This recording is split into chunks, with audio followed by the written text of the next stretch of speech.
여러분 안녕하십니까? 윤석열 대통령이 자주 사용하는 단어 중에 국민이라는 단어가 있지 않습니까? 당시 검찰총장이었던 윤석열 총장이 대담하게 검찰총장직을 내려놓고 정치판에 뛰어들면서 뭐라고 강조했습니까? 나를 정치판에 끌어내신 분들은 바로 우리 국민들이며 나를 대한민국의 대통령 후보로 만들어 주신 분들도 우리 국민들, 또한 나를 반드시 대통령으로 만들어 주실 분들도 우리 국민들이다 라고 강조했지요.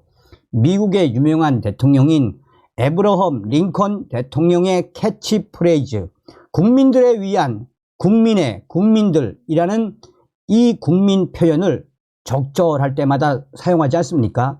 작년도 윤석열 대통령의 지지율 25%까지 내려갔을 때 용산 대통령실 참모들이 걱정을 하자 윤 대통령 뭐라고 강조했습니까? 나는 정치를 하기 위해 대통령이 된 것이 아닙니다. 나는 기울어진 대한민국을 바로 세우기 위해 대통령이 되었습니다. 우리 국민들만 믿고 묵묵히 갑시다 라고 이야기했었지요. 자, 지금 윤석열 대통령 우리 국민들의 지지를 받고 있는 가장 눈에 드러나는 것이 과연 무엇이겠습니까? 윤석열 정부 의대 증원 새 여론조사 난리가 났습니다. 무려 94%. 윤석열 대통령 한동훈 요청 전부 수용했다. 정성산 TV 좋아요, 구독, 알림은 큰 힘이 되겠습니다. 천지일보 여론조사 윤석열 정부의 의대 정원 증원 찬성률 94.5% 국민 지지. 90%가 넘는 국민들이 윤석열 정부의 의대 정원 증원에 대해 찬성한다는 여론조사 결과가 지난 29일 나왔습니다. 천지일보가 KIR 코리아 정보 리서치에 의뢰해 26일 전국 만 18세 이상 남녀 1052명을 대상으로 의대 정원 증원 정책에 대해 질문한 결과 94.5%가 윤석열 정부의 의대 정원 증원에 적극 찬성하고 있는 것으로 조사가 됐습니다. 방법론에서 33.6%는 정부 안대로 2,000명 증원해야 한다고 답변했고 51%는 단계적으로 증원해야 한다고 응답했습니다. 연령대별로 보면 70대 이상을 제외한 모든 연령대에서 윤석열 정부의 의대 정원 증원 찬성 비율이 무려 90% 이상 찬성에 응답했습니다. 만 18세에서 20대 90.7%, 30대 94.7%, 40대 96.9%, 50대 98%, 60대 96%, 70대 이상 89%로 윤석열 정부의 의대 정원 증원에 찬성을 한 결과가 나왔습니다. 지역별로는 대부분의 지역에서 단계적 증원을 정부 안대로 2,000명 증원보다 높은 수치가 나타났습니다. 자, 이번 소식이 말해주는 핵심이 과연 무엇이겠습니까? 여러분들은 이런 여론조사 결과를 본 적이 있습니까? 윤석열 정부의 의대 정원 증원 94.5%. 무슨 전라도에서나 나올 법한 여론조사 아니겠습니까? 무슨 이야기겠습니까? 윤석열 정부가 옳다는 이야기죠. 윤석열 대통령이 잘하고 있다는 이야기 아니겠습니까? 국민만 보고 묵직하게 지금도 윤석열 정부는 어떻게 하고 있다? 위력 개혁에 대한 강한 의지와 강한 정책들을 계속 쏟아내고 있죠.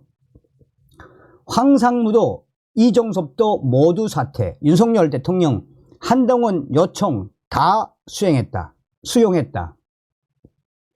윤석열 대통령이 최상병 사망사건 관련 수사 회피 공세를 받았던 이종섭 주 호주 대사에 대한 면직안을 제거했습니다.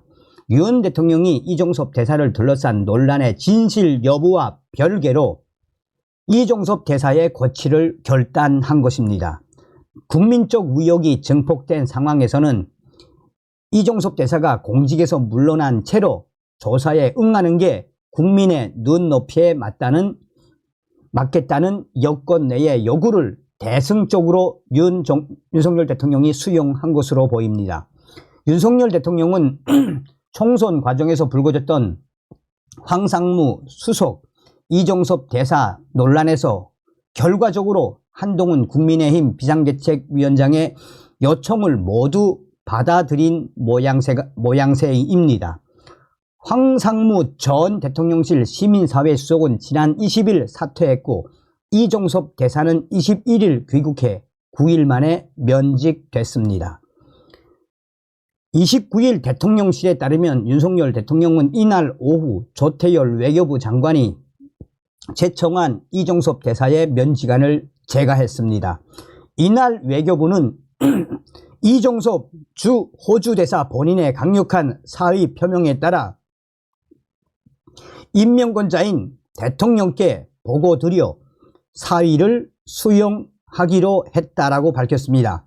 이종섭 대사는 이날 오전 변호사를 통해 사의 표명 사실을 밝혔습니다. 이종섭 대사는 저는 그동안 공수처에 빨리 조사해 줄 것을 계속 요구해 왔습니다. 그러나 공수처는 아직도 수사 기일을 잡지 않고 있습니다. 라며 저는 방산협력 주요 공관장 회의가 끝나도 서울에 남아 모든 절차에 끝까지 강력히 대응할 것이라고 했습니다. 이어 그러기 위해 오늘 외교부 장관께 주 호주 대사직을 면해 주시기 바란다는 사의를 표명하고 꼭 수리될 수 있도록 해 주실 것을 간곡히 요청드렸습니다. 라고 밝혔습니다. 이른바 도주 공세에 시달려온 이종섭 대사는 방산협력 주요 공관장 회의 참석 등을 위해 현재 귀국해 있는 상태입니다. 그간 대통령실은 이종섭 대사에 대해 6개월간 조사를 안 하고 시간만 보내온 공수처가 문제라며 야권의 공격에 적극 반박해 왔습니다. 이종섭 대사가 부임하기 전에 공수처를 직접 찾아가 조사받고 소환하면 언제든 귀국해 조사받겠다고도 했는데 어떻게 도주라는 말이 성립할 수 있느냐라는 입장이었습니다. 하지만 이미 도주 프레임이 자리 잡은 상태에서 여론을 돌리기는 쉽지 않았습니다. 여권 고위 관계자는 국정 운영은 국민의 신뢰를 먹고 사는데 이종섭 대사 본인으로 인해서 사실 여부와 상관없이 국정 신뢰에 악영향을 주는 상황이 됐다라며 총선에도 부정적 영향을 준다고 판단해 부담을 느껴서 사퇴한 것으로 안다라고 했습니다. 자진 사퇴 형식이지만 이는 윤석열 대통령의 결단에 따른 것으로 전해지고 있습니다. 이종섭 대사가 논란의 중심에 있는 가운데 대사 자체가 특명 정권 대사로서 나라를 대표해 주재국에 나가 있는 만큼 임명권자인 대통령의 영인 등이 없으면 마음대로 사퇴하기도 어렵습니다. 또 다른 여권 고위 관계자는 이종섭 대사 사퇴에 대한 당의 요청도 있었고 이를 윤석열 대통령이 대승적으로 수용한 것으로 압니다. 라고 밝혔습니다. 인사 운영에서 책임 소재와 잘잘못을 철저히 따지는 윤석열 대통령이 이처럼 논란만으로 이종섭 대사의 사퇴를 결정한 것은 4월 10일 총선을 코앞에 둔 여론 때문으로 풀이되고 있습니다. 전날 공식 선거운동이 시작된 가운데 여전히 수도권 등 주요 격전지에서는 각종 여론조사에서 국민의힘 후보들이 열세를 보이는 경우가 많습니다. 여권 내에서는 이대로 가면 대패해 야당이 개헌과 탄핵 소추안 의결 등 모든 국회 권한을 휘두를 수 있는 200석 이상 승리를 거둘 수 있다는 위기감도 확산하고 있었습니다. 윤석열 대통령은 논란이 된 요소들 중 본인의 결단으로 해소할 수 있는 부분은 일단 다 제거한 셈입니다. 관건은 향후 민심의 흐름입니다. 한동훈 위원장은 이날 평택 유세에서 국민의힘이 부족한 게 많이 있습니다. 저도 압니다. 저희가 여러분들이 지적하실 때마다 그때그때 힘들어도 비판받아도 반성하고 반응하고 있지 않습니까? 라고 했습니다. 이어 한동훈 위원장은 황상무 수석 문제를 비판하시고 문제 있다고 하셨을 때 제가 어떻게 했습니까? 건의했고 관철했습니다. 이종섭 대사 외국 있을 때 귀국해야 한다고 해서 제가 설득했습니다. 이종섭 대사 오늘 저도 건의했습니다만 결국 사퇴를 하셨습니다. 라고 말했습니다. 그러면서 국민의 힘이 과거에 이러지 않았습니까? 우리는 정말 철저히 바뀌고 있습니다. 지지와 호소를 부탁드립니다. 라며 국민들을 향해 몸을 낮추었습니다. 자, 여기에는 좀 많은 네티즌들이 1339개의 그 댓글이 있는데 윤석열 대통령에 대한 안 좋은 비판들이 있는데 어떤 댓글들이 핵심적이냐. 윤석열 대통령이 결국은 한동훈에게 모든 힘을 실어주었다. 이제 한동훈과 국민의힘 후보들 죽기 살기로 싸워야 한다. 이 황상무 사건과 또 김종섭 대사 사건은 완전히 조작된 사건의 본질이다. 그럼에도 불구하고 윤석열 대통령이 한동훈의 요청을 공식 수용한 것은 무엇이겠나. 한동훈 위원장, 국민의힘 후보들 윤석열 대통령처럼 대통령이 해주었으니 가열차게 이기기 바란다라며 격려를 하는 댓글들이 뒤를 잇고 있습니다. 다음 시간에 뵙겠습니다. 멸공.